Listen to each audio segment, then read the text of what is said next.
Pelaturan Gusti Allah nu eusina ditujukeun ka makhluk anu akalan, akal taya kacacadan,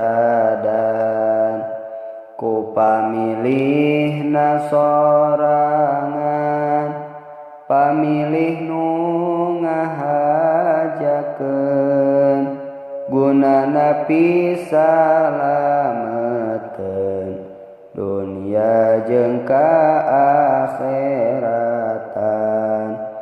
Maslahat nu kahijina keur mereskeun akidahna, nya datang ajaran